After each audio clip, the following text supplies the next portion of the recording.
कभी सोचा है कि जिस डिग्री के लिए इतनी मेहनत कर रहे हैं वो असल में कितनी वैल्यू रखती है? खासकर आज के डिजिटल दौर में जहां ऑनलाइन कोर्स इतने आम हो गए हैं, ये सवाल और भी ज़रूरी हो जाता है। तो चलिए आज इसी पर बात करते हैं कि कैसे पता करें कि आपकी डिग्री पूरी तरह से वैलिड है या नहीं। आज हम किन किन बातों पर गौर करने वाले हैं, चलिए एक नज़र डालते हैं। हम ये समझने से शुरू करेंगे कि डिग्री असली है या नहीं, और फिर स्टेप बाय स्टेप जानेंगे कि इसे वेरीफाई कैसे करना है। तो सबसे पहले उसी एक सवाल से शुरू करते हैं जो शायद कई लोगों के मन में रहता है, क्या मेरी डिग्री असली है? सवाल सुनने में बड़ा सीधा सा लगता है ना, पर इसका जवाब आपके पूरे करियर के लिए बहुत बहुत मायने रखता है। तो कैसे पक्का करें कि आपकी डिग्री वैलिड है? और देखिए, ये डर सिर्फ हवा में नहीं है। ये जो आप देख रहे हैं, ये यूजीसी का 2013 का एक पब्लिक नोटिस है। इसमें साफ साफ स्टूडेंट्स को आगाह किया गया था कि वो गैर मान्यता प्राप्त संस्थानों के झूठे दावों से बचें, और ये प्रॉब्लम आज भी उतनी ही बड़ी है। तो फिर इस पूरी प्रॉब्लम का सल्यूशन क्या है? चलिए मिलते हैं इंडिया में हायर एजुकेशन के सबसे बड़े वॉचडॉग यानी कि पहरेदार से। तो ये यूजीसी आखिर है क्या भला? देखिए, आसान भाषा में कहें तो ये एक सरकारी बॉडी है। इसे 1956 में बनाया गया था और इसका सिर्फ एक ही काम है, ये पक्का करना कि इंडिया की सभी यूनिवर्सिटीज और कॉलेज में पढ़ाई का स्टैंडर्ड बना रहे। अगर इसके काम को थोड़ा और समझें तो यूजीसी ही तय करता है कि कॉलेजों में टीचिंग और एग्जाम्स का लेवल क्या होगा। वो रिसर्च के लिए यूनिवर्सिटीज को ग्रांट्स यानी पैसा देता है, और एजुकेशन को बेहतर बनाने के लिए सरकार को सलाह भी देता है। मतलब हर तरह से स्टूडेंट्स के हक की रखवाली करता है। अच्छा, क्या आपको पता है कि इंडिया में सभी यूनिवर्सिटीज एक जैसी नहीं होती? चलिए जरा इनकी अलग अलग प्रकारों को समझते हैं। सबसे पहले आते हैं स्टेट यूनिवर्सिटीज। जैसा नाम से ही साफ है, इन्हें स्टेट गवर्नमेंट्स बनाती हैं और इनकी फंडिंग भी वही करती हैं, जैसे कि दिल्ली यूनिवर्सिटी या मुंबई यूनिवर्सिटी। फिर आते हैं डीम्ड टू बी यूनिवर्सिटीज। ये एक तरह का स्पेशल स्टेटस है जो उन इंस्टीट्यूट्स को मिलता है जिनका एकेडमिक स्टैंडर्ड बहुत हाई होता है। सरकार उन्हें एक यूनिवर्सिटी के बराबर का दर्जा दे देती है। तो इन दोनों में असल फर्क क्या है, खासकर एक स्टूडेंट के लिए?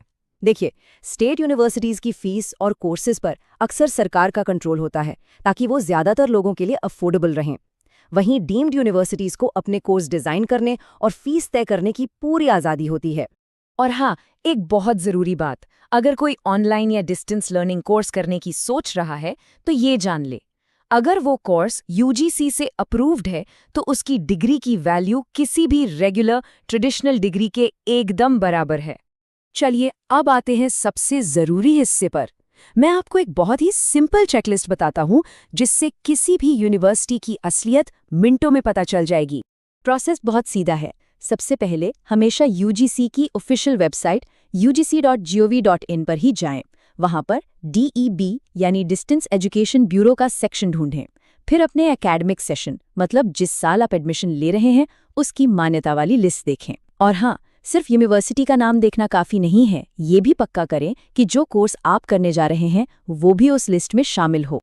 ये बात गांठ बांध लीजिए, सिर्फ यूनिवर्सिटी का अप्रूव्ड होना काफ़ी नहीं है, उस अप्रूव्ड यूनिवर्सिटी में आपका चुना हुआ कोर्स भी अप्रूव्ड होना चाहिए। ये एक छोटी सी डिटेल है पर बेहद ज़रूरी है। अभी तक हमने बात की कि क्या करना है, अब ये समझते हैं कि किन चीज़ों से बचना है, मतलब रेड फ्लैग्स क्या हैं। सावधान, यूजीसी ने कुछ प्रोफेशनल कोर्सेज को ऑनलाइन या डिस्टेंस मोड में कराने पर पूरी तरह से रोक लगा रखी है। जैसा कि आप इस लिस्ट में देख सकते हैं, इसमें इंजीनियरिंग, मेडिसिन, लॉ, फार्मेसी जैसे कई ज़रूरी फील्ड्स शामिल हैं।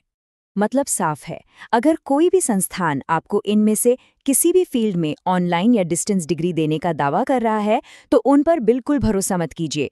ये एक बहुत बड़ा रेड फ्लैग है। अच्छा, आपने कभी डीबार्ड शब्द सुना है? इसका मतलब ये नहीं है कि यूनिवर्सिटी पर परमानेंट बैन लग गया है।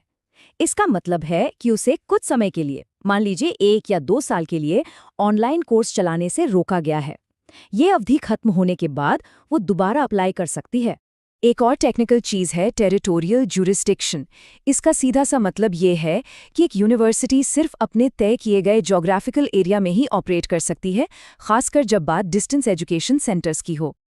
तो चलिए अब तक हमने जो कुछ भी सीखा है उसे फटाफट समराइज करते हैं ताकि आप हमेशा एक स्मार्ट फैसला ले सकें।